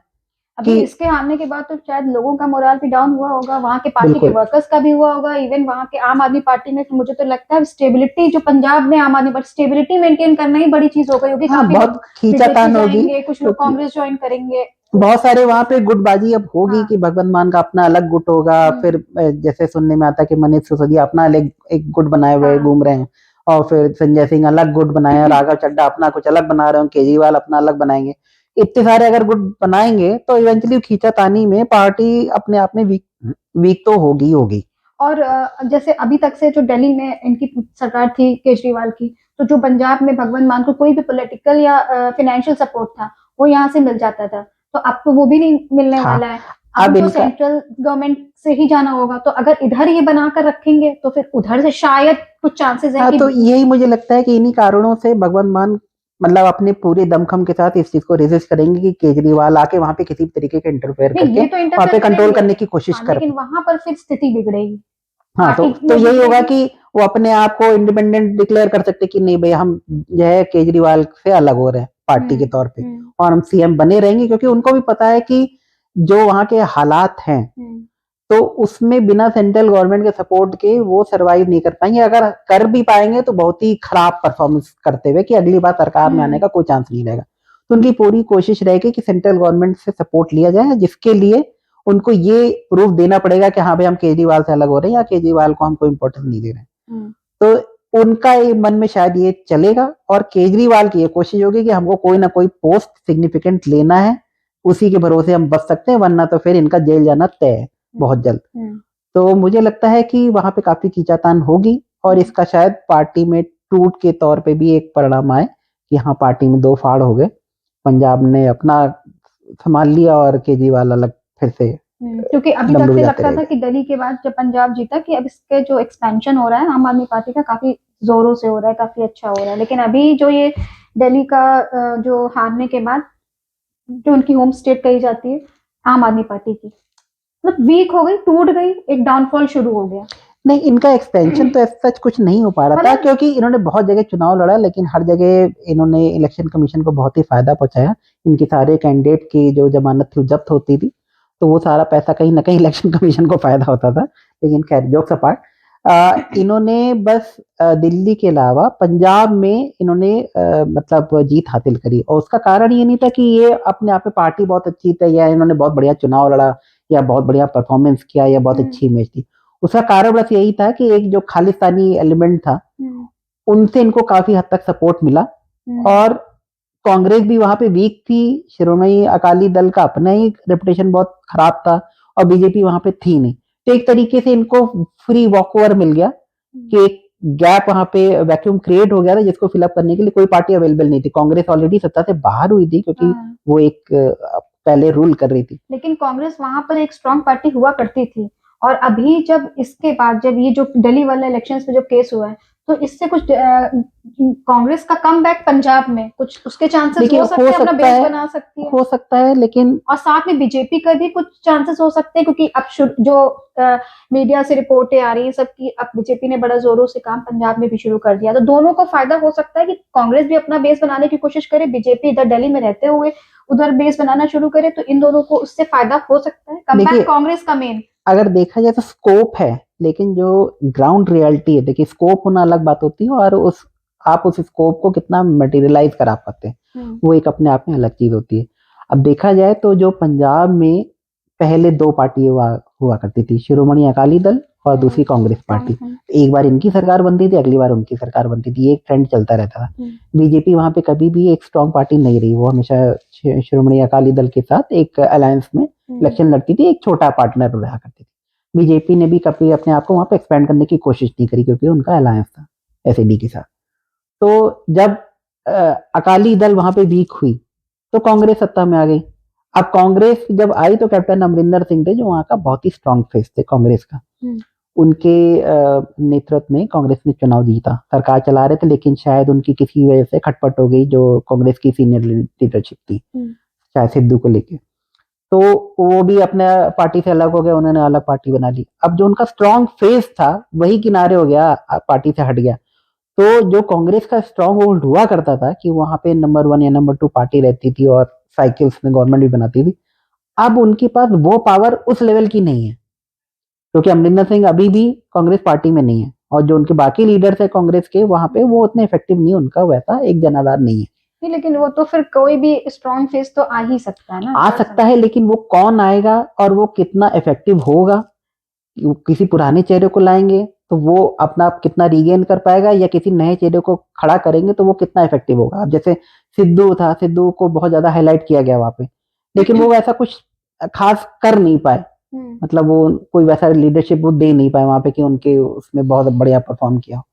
तो ये सारा चीजें मतलब कांग्रेस उस चीज को कितना फायदा उठा पाएगी जो एक वीक स्थिति हुई है आम आदमी पार्टी की, वो अपने आप में देखने लायक होगा। और बीजेपी की रही बात, तो बीजेपी ने मुझे लगता है कि वहां पे अपने सीरियस एफर्ट डाले ही नहीं अब तक, आज की डेट में भी उनका वहां पे कोई स्ट्रांग फेस ही नहीं है। तो दिल्ली में भी नहीं डाले थे अभी तक, अब हाँ, पंजाब में भी नहीं डाले थे अभी तक, लेकिन फिर एकदम से कम बैक करते हैं, तो क्यों नहीं डाले थे, और या क्यों नहीं डालती है? तो अभी तक तो जरूरी नहीं, है ना, अभी तक तो यही था क्योंकि वो अकाली दल के साथ थे अलायंस में, इसलिए वो वहां पे अपना एक पेनिट्रेट नहीं कर पाते। और दूसरा, बीजेपी कोई सिखों की पार्टी नहीं है, पंजाब में वही पार्टी फ्लरिश कर सकती है जो एक तरीके को अपने आप का जिनका सिखों के साथ अच्छा वो रहा हो ट्यूनिंग, तो वो तो बीजेपी के कभी नहीं रहा, और इनको कभी जरूरत भी नहीं पड़ी, ना तो कोई स्कोप मिला क्योंकि अकाली दल ऑलरेडी पड़ेगा ना, करना चाहिए। हाँ, करना चाहिए, और शायद इस बार इनको दिमाग में ये आया कि भाई जो इन्होंने दिल्ली में अचीव किया है वही चीज इनको पंजाब में भी जाके अचीव करनी पड़ेगी। पंजाब तो भी पार्टी है ना हमारे इंडिया का, क्योंकि उसको छोड़ना क्यों? नहीं, वहां पे भी जैसे अकाली दल में कोई रिवाइवल के चांस नहीं दिख रहे हैं क्योंकि उनका जो लीडरशिप है वो फैमिली वाला पार्टी सिस्टम बना रखा है कि वो प्रकाश सिंह बादल थे, फिर उनके जो दूसरे लड़के आए वो चीफ मिनिस्टर बन गए, उन लोग के अगेंस्ट भी तरह तरीके के स्कैम्स हैं जो चल रहे हैं। अब वो कितने सही कितना नहीं सही है वो एक अपने आप में अलग बात है, लेकिन हाँ जो पब्लिक परसेप्शन है वो ये कि वो भी करप्ट है अपने काफी हद तक। तो अब अगर देखा जाए तो वही स्थिति हो जाएगी कि हाँ बीजेपी ये तो नहीं कर सकती कि अकाली दल तो उस वहां पे कंटेस्ट कर ही नहीं पा रही ठीक से, और बाकी जो दो पार्टियां कांग्रेस और आम आदमी पार्टी, तो अगर आम आदमी पार्टी सत्ता से बाहर जाएगी तो कांग्रेस को आना चाहिए, लेकिन कांग्रेस भी उतना स्ट्रांग नहीं है, तो इसका एक ये भी एंड रिजल्ट हो सकता है कि जब और कोई स्ट्रांग फेस ही नहीं तो पार्टी दोबारा भी चुन सकती है आम आदमी पार्टी को, चाहे वो जितनी भी वीक हो। तो फिर ये लेकिन बीच में उसके चांसेस और पार्टीज के बढ़ जाते हैं ना, तो आप अपना परफॉर्मेंस उसमें बढ़ तो दिखाओ जाते या हैं, लेकिन आपके लिए स्कोप बढ़ रहा है। आपका ये नहीं कि बिना कुछ किए आपके चांस नहीं बढ़ जाएंगे ना। तो स्कोप तो तभी बढ़ेगा ना जब आप कुछ करेंगे हाँ, वहां पर। तो वही मैं कहना तो चाह रहा हूँ कि बीजेपी को वहां पे भी अपनी प्रेजेंस बनानी पड़ेगी, एक लोकल लीडरशिप क्रिएट करनी पड़ेगी, और जो पब्लिक का जो मुद्दे रहते हैं उनके साथ अपने आप को कहीं ना कहीं अलाइन करना पड़ेगा। आप ये नहीं कर सकते छोड़ कि नहीं सकते हाँ, उसको। आप ये नहीं कर सकते कि पीएम वहां पे जाके गुरुद्वारे चले जाएंगे या रैली कर देंगे, वहां पे जनता आ जाएगी, उससे कुछ नहीं होगा। आप लोकल चुनाव नहीं लड़ सकते उससे। और बीजेपी को ये भी ध्यान में रखना है कि वो एक बॉर्डर स्टेट है पंजाब, और जहाँ पे ड्रग्स वाला ये सारी चीजें बहुत ज्यादा, और खालिस्तानी वाला एक एंगल तो है ही है। तो बीजेपी वहां पे चीजों को खुला नहीं छोड़ सकती, एक सिक्योरिटी कंसर्न तो है। तो सबसे अच्छा ये होगा कि बीजेपी वहां पे एक अच्छी तरीके से चुनाव लड़े, वहां पे हो सके तो गवर्नमेंट बनाए, और फिर जो भी पंजाब के जो प्रॉब्लम्स हैं उसको सॉल्व करे। और इसका जो ये हार, जो आम आदमी पार्टी की जो हार दिल्ली में, इसका इंडिया लेवल पे कोई इफेक्ट? बिल्कुल इंडिया लेवल पे भी पड़ेगा, क्योंकि अब जो मुझे लगता है कि जो इंडिया अलायंस की पार्टीज है वो इस रिजल्ट से ये एनालाइज करेंगे कि कांग्रेस को छोड़ के बाकी सारी इंडिया अलायंस की पार्टी ने एक तरीके से केजरीवाल को सपोर्ट किया था। ठीक है, उनका वो अपना कहते खुद रहते हैं कि अपना मैंने खुद का जनाधार जितना भी हो, लेकिन उन्होंने एक मॉरल और टैक्टिकल सपोर्ट तो दिया था कि हाँ, हम इनके साथ हैं, और केजरीवाल को आप वोट दिए अगर आप हमको पसंद करते हैं तो लेकिन उसके बावजूद केजरीवाल हार गए। तो और अगर देखा जाए तो अभी जो रिसेंटली हुए इलेक्शन जो हरियाणा में और महाराष्ट्र में, वहां पे भी इंडिया अलायंस की हार हुई। तो अब मुझे लगता है कि इंडिया अलायंस के जो सारे जो घटक दल हैं उनको ये तो जरूर लगेगा कि जो कांग्रेस है इसको भी हम ज्यादा मतलब प्रमोट नहीं कर सकते। ऐसा नहीं कि हम उन्हीं के पीछे चलते रहें, हमको अपना एक पिच बचा के रखनी पड़ेगी कि हम अपना जो ग्राउंड है उसको लूज आउट ना करें।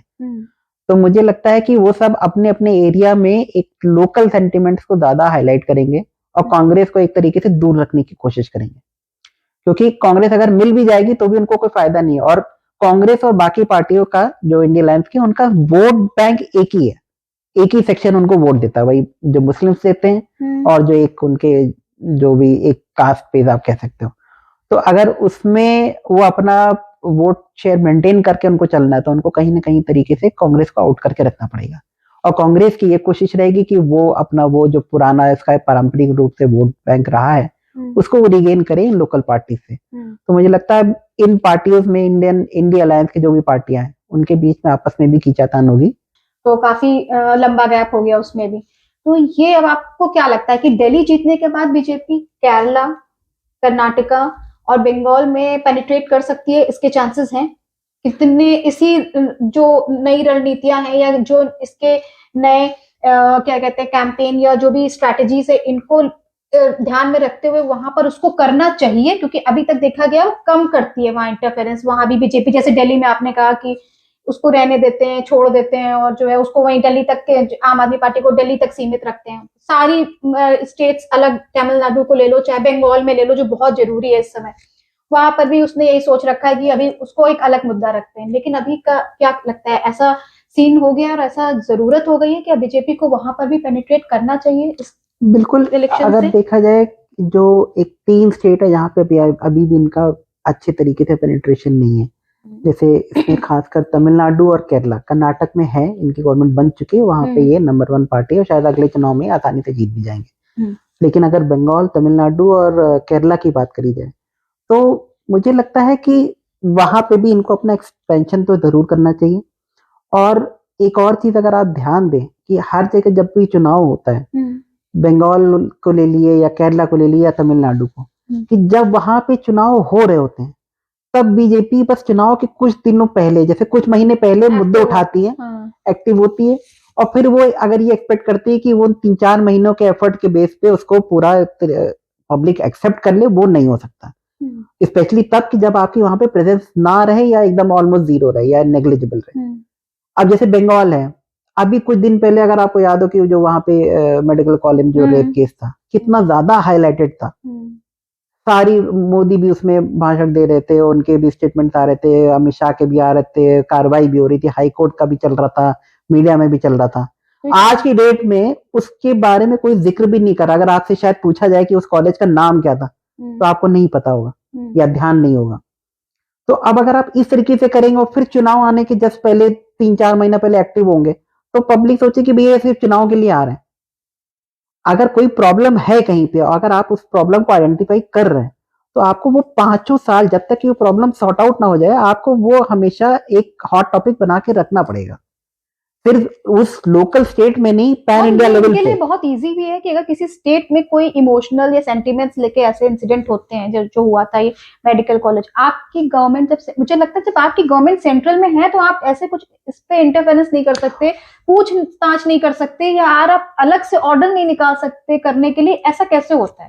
वो ये है कि मुझे लगता है कि बीजेपी का एक अपना एक वे ऑफ वर्किंग है कि बिना या कम से कम डिस्टरबेंस के साथ अपना काम करते जाओ। लेकिन ये चीज तब ठीक है कि जब डिस्टरबेंस का लेवल बहुत कम हो, हाँ। और आपके जो काम करने का जो भी प्रोसेस है उसमें किसी तरीके का कोई मेजर ब्लॉकर ना हो। लेकिन जब आपका अपोनेंट बहुत ही घिनौने तौर पे, अगर मान ली कि उतर के जो पब्लिक है उनको एक तरीके से टॉर्चर कर रहा है, जैसे आप बंगाल का केस ले लिए, वहां पे हिंदुओं के साथ क्या क्या नहीं हो रहा, मतलब जब ये हो रहा था तब भी सिर्फ चारों तरफ भाषण ही सुनाई दी जब हिंदुओं को हाँ। मारा तो जा रहा था। अब अगर आप सेंट्रल गवर्नमेंट में होते हुए, ठीक है आपके अपने लिमिटेशन है, कोर्ट्स हैं, बहुत सारी चीजें हैं, लेकिन अगर आपकी गवर्नमेंट है सेंट्रल में, तो आप उस तरीके के लॉज ला सकते हैं कि स्टेट गवर्नमेंट के ऊपर आप इस तरीके, एटलीस्ट जहां पे विजिबल एविडेंस है, जहां पे कोर्ट भी आपका एक तरीके से साथ दे रहा है, कोर्ट ने काफी कोशिश करी भी, तो उस केस में आप स्ट्रॉन्ग एक्शन ले सकते हैं, जहां पे आप स्टेट गवर्नमेंट को ओवरराइड करके चीजें अपने कंट्रोल में ले सकते हैं। या अगर वर्स्ट केस में कि स्टेट गवर्नमेंट कोऑपरेट नहीं कर रही है और बहुत ही एक जघन टाइप का अपराध हुआ है, या बहुत सारा पब्लिक को टॉर्चर किया जा रहा है, तो उस केस में आप इवन गवर्नमेंट को डिसमिस कर सकते हैं। भाई बीजेपी की इतने साल की गवर्नमेंट रही, एक भी स्टेट गवर्नमेंट को डिसमिस नहीं किया आर्टिकल 356 केस लगा के। कांग्रेस ने कितनी गवर्नमेंट को डिसमिस कर रखा था। तो आप ठीक है, आप सबको नहीं कर सकते, लेकिन जहां जहां पे एक्सट्रीम केसेस है वहां पे तो आप कर सकते हो ना, कि आपके उसमें चीजें कंट्रोल में आए। अगर आप नहीं करोगे तो बंगाल में जिस तरीके का हालात है कि वहां पे जो उनके टीएमसी के जो वर्कर्स हैं वो एक काइंड ऑफ गुंडों के तरीके से बिहेव करते हैं, कि वहां पे ना पुलिस का कोई वो है, ना कोई सिक्योरिटी फोर्सेस का कुछ वो है, और ना ही किसी तरीके का रिलीफ रहता है पब्लिक, आम पब्लिक के लिए, खासकर हिंदुओं के लिए। तो अगर आप वहां पे ममता बनर्जी को पिक्चर से नहीं हटाओगे, तो आप वहां पे चीजें ठीक कर ही नहीं सकते, और वो हटाने के लिए आप कोई स्टेप नहीं ले रहे हो। आप ये सोचते हो कि बस हम चुनाव के पहले जाके 2-3 मुद्दे बोल देंगे और पब्लिक हमारे साथ आ जाएगी। भाई पब्लिक आपके साथ कैसे आएगी?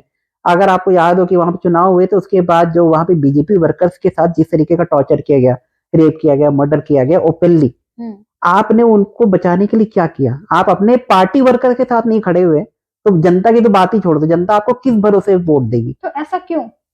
डर है कि डर छोड़ना ही है, डर कि नहीं हमने मुझे। पंजाब को अलग कर दिया, मुझे नहीं जाना, दिल्ली को अलग कर दिया, नहीं जाना। हालांकि अभी इस बार जाना था जब आपको लगा कि अब कुछ ज्यादा खतरा बढ़ रहा है, अब ये यहाँ पर इम्पोर्टेंट हो गया है, अब बंगाल को अलग कर देना। इंडिया के पार्ट होकर आपका क्या डर मतलब है कि नहीं, आपको बस नहीं मुझे जाना? लगता है कि बीजेपी का अपना एक कहीं ना कहीं कमी है कि वो अपोनेंट से चाहती कि अपोनेंट मेरे अगेंस्ट कोई एलिगेशन ना लगा पाए, या अरे तो हमको उनके कहीं खिलाफ कटघरे में खुद ना भी खड़ कर पाए। एलिगेशन है, आपको वहाँ ठीक करना है as a prime minister, central government में होकर आपको ठीक करना है वहाँ पे चीजें। नेशनल लेवल पे अगर ये सारी चीजें देखो तो स्टेट भूल जाओ, स्टेट में अगर गवर्नमेंट नहीं भी है आपकी, है तब ठीक है भाई, वो तो तब आपके अकॉर्डिंग ही काम होगा जो बोलोगे।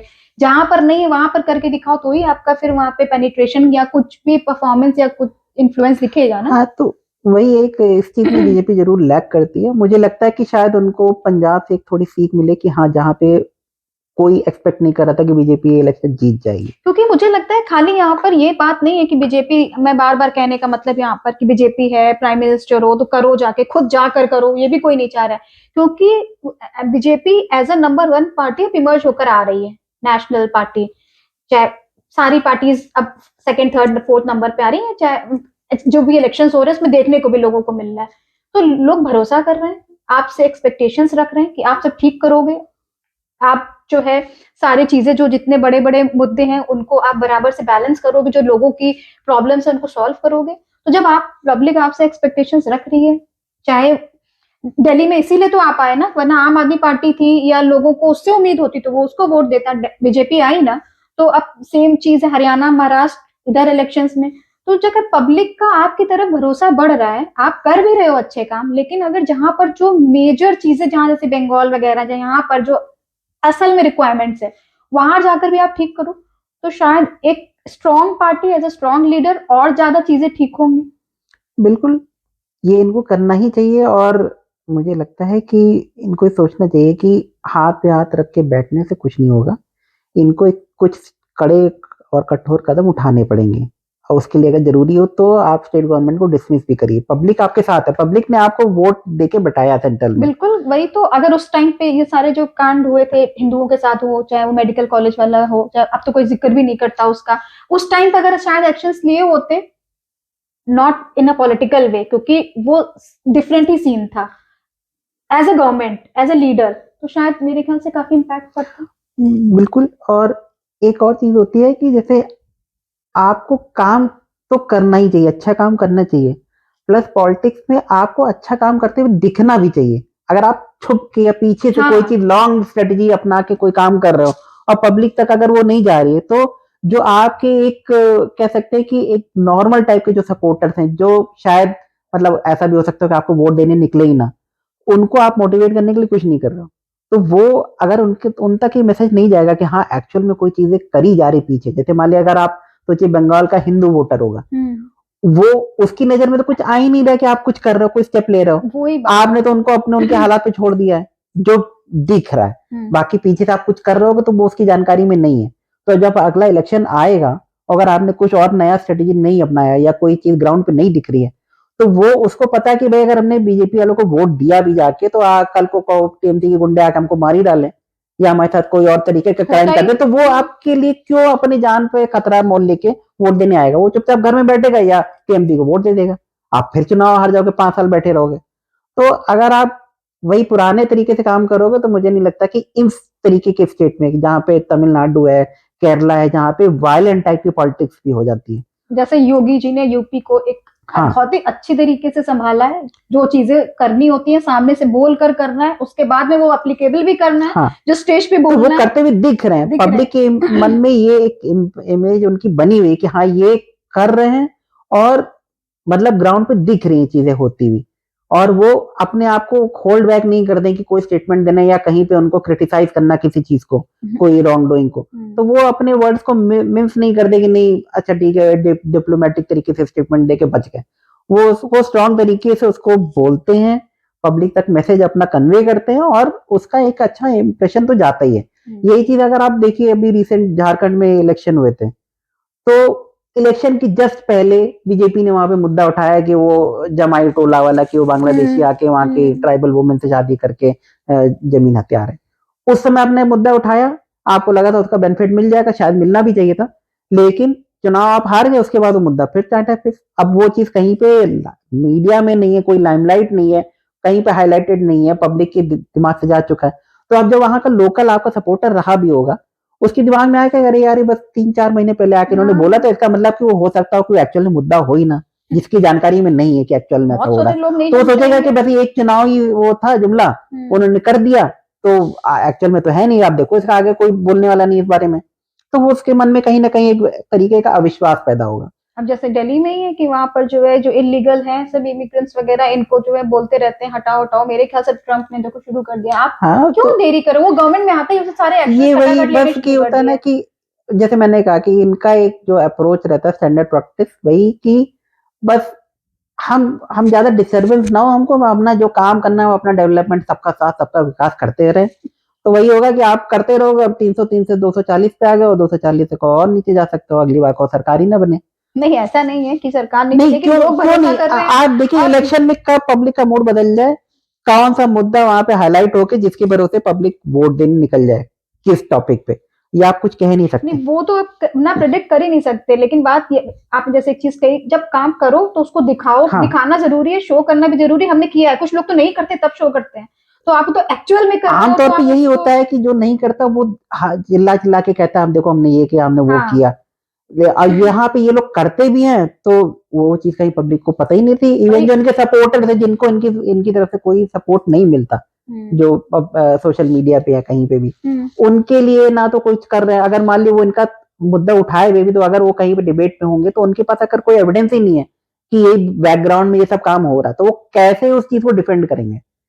तो एक तरीके से आप अपने जो सोशल मीडिया के सपोर्टर्स हैं, जिनको आप कोई बेनिफिट भी नहीं देते हो, जो आपके लिए लड़ रहे हैं, एक तरीके से पूरा माहौल बना के रखे हैं, उनके लिए आप कंटेंट तक नहीं दे रहे हो, सपोर्ट तो छोड़ दो, आप कंटेंट भी नहीं दे रहे हो कि हाँ वो एक तरीके से पूरा डिबेट में अच्छे आर्गुमेंट्स दे के लोगों को कन्विंस कर पाए। तो ये एक बहुत ही बड़ा, कहीं मतलब अगर हाँ आपका इतना बड़ा पार्टी है, वर्ल्ड की नंबर 1 बिगेस्ट पार्टी है, 10 करोड़ से ज्यादा आपके मेंबर्स हैं, आपकी इतनी स्टेट में गवर्नमेंट है, 3 उसका साल, फायदा उठाना हाँ है आप उसका आपको कि फायदा भाई उठाओ। लोग जनता विश्वास कर रही है, एक्सपेक्टेशंस बल्कि कर रही है, बल्कि मेरा आप अच्छा है कि सारा अब एक इधर इधर 3-4 इलेक्शंस में अच्छा किया, हालांकि झारखंड वगैरह में रह गया, कोई बात नहीं बल्कि उसमें। मेरा तो मानना है कि जो अपोनेंट्स इनके ऊपर इल्जाम लगाते हैं कि ये फासिस्ट गवर्नमेंट है और बहुत ही स्ट्रिक्ट है, वो और चाहिए जिनके सपोर्टर एक्सपेक्ट करते हैं भैया वो करो, आप ऐसे बन जाओ, आप दिखाओ हिटलर शाही, क्योंकि जरूरी है वो अभी इस जरूरी है, समय। क्योंकि उसको दिखाए बिना ना तो हिंदू सर्वाइव कर पाएंगे, ना आप सर्वाइव कर पाओगे बहुत लॉन्ग तक। तो वो आपको बनना चाहिए और आप उस चीज से स्टेप बैक कर जाते हो, तो अपने आप में कहीं कहीं सपोर्टर भी थोड़ा बहुत फील करते हैं कि हाँ भाई एक तरीके से उनको उनकी बातों को वैल्यू नहीं करी जा रही। अब पता नहीं बीजेपी हो सकता हो इस बार लोकसभा चुनाव की वजह से थोड़ा बहुत उनका एक फीडबैक लिया हो कि कुछ चीजें ऐसा लग रहा है कि हाँ जैसे अब तो ये फीडबैक लेने की जरूरत पड़ क्यों रही है? आपको सामने क्यों नहीं दिख रहा है कि 2 बार इलेक्शंस में अगर आपकी नहीं पूरी मेजोरिटी आई तो फीडबैक लेने में नहीं उस नहीं पे लो ना कि हम लैक या चीजें कहाँ लोगों के इश्यूज नहीं, या एक पब्लिक फीडबैक इश्यूज। मैकेनिज्म तो एक अपने आप में हर जगह इफेक्टिव रहता ही है नहीं कि इफेक्टिव आपको रहता है, ये लेकिन आपको ये नहीं ना, आप अपने आप को कम वोट्स पे ला के फीडबैक ले रहे हो कि कहाँ लैक हो गया भाई। हाँ, तो वो चीज मैं बात कर आदमी रही हूँ। ओवर कॉन्फिडेंट हो जाता है कि हाँ नहीं हम तो जीत ही रहे हैं, हमको कौन हरा पाएगा, जैसे मोदी जी को लगता होगा कि मेरे अलावा तो कोई है ही नहीं सामने मेरी टक्कर का। नहीं ऐसा तो नहीं ठीक है, है, उनको नहीं लगता होगा, नहीं मुझे नहीं लगता है है ऐसा भी, लगता अभी होगा। ऐसे सिचुएशन भी ऐसी है कि हाँ उनकी टक्कर का कोई नहीं, लेकिन आप कितने दिन तक करोगे? अगर आप रिपीट कर रहे हो, मतलब आप अपनी गवर्नमेंट को अगर रिपीट कर पा रहे हो, तो आप कोई ऐसी चीज करोगे ना कि पब्लिक आपको अपना सपोर्ट कंटिन्यू रखेगी। इस भरोसे तो नहीं जीता जा सकता कि नहीं भाई इनकी टक्कर का कोई है ही नहीं। अगर यही बात होती तो फिर आम आदमी पार्टी इस बार जीत गई होती हाँ बिल्कुल। चुनाव, क्योंकि भाई केजरीवाल का टक्कर का तो कोई भी नेता नहीं था किसी भी पार्टी में वहां पे। बात तो सही है। तो आपको, मतलब पब्लिक का सेंटिमेंट जो खासकर जो आपका सपोर्टर है, आप नए सपोर्ट बेस में जाओ, वहां पे अपनी कोशिश करो, सब अच्छी बात है, लेकिन जो आपका अपना एग्जिस्टिंग सपोर्टर है उसकी जो एक्सपेक्टेशन है आप उसको मीट करो ही करो। अगर आप उस पर मीट नहीं करोगे तो आप उस चीज को तो रिस्क पे डाल दो, नया वाला पता नहीं आपके पास आएगा कि नहीं आएगा, यू मौका नेवर नो। मिलेगा नहीं हाँ, मिलेगा, कब तक की आप मोदी ये नहीं फेस पे सोच सकते वोट कि हाँ मिलेगा। नहीं हम 3 बार गवर्नमेंट बना ले, चौथी बार भी हमारी बनेगी।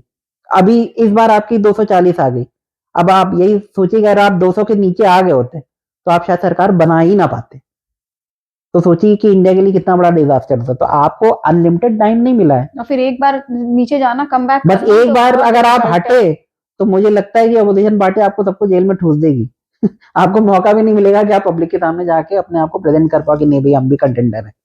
इसलिए मतलब जितना डिले कम हो सके उतना कम करना चाहिए, उनको एक स्ट्रांग एक्शन लेना चाहिए हर। था पूरा एनालिसिस कि आम आदमी पार्टी कहां पर वीक रही और बीजेपी अपनी नई स्ट्रैटेजीज के साथ उसने कैसे स्ट्रॉन्ग कमबैक किया, और साथ ही में कांग्रेस अब सियासत से पूरी तरह लगभग गायब सी होती दिख रही है।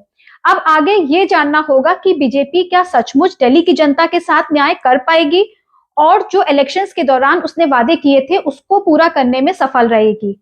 और साथ में ये भी इंटरेस्टिंग होगा कि जो 2029 के फ्यूचर लोकसभा इलेक्शंस होंगे उसमें अभी दिल्ली के जो इलेक्शंस हैं जो बीजेपी ने जीता है उसका इम्पैक्ट नेशनल लेवल पर क्या पड़ेगा। आपकी दोस्तों उसमें क्या राय है, आप कमेंट बॉक्स में लिखकर जरूर बताइएगा।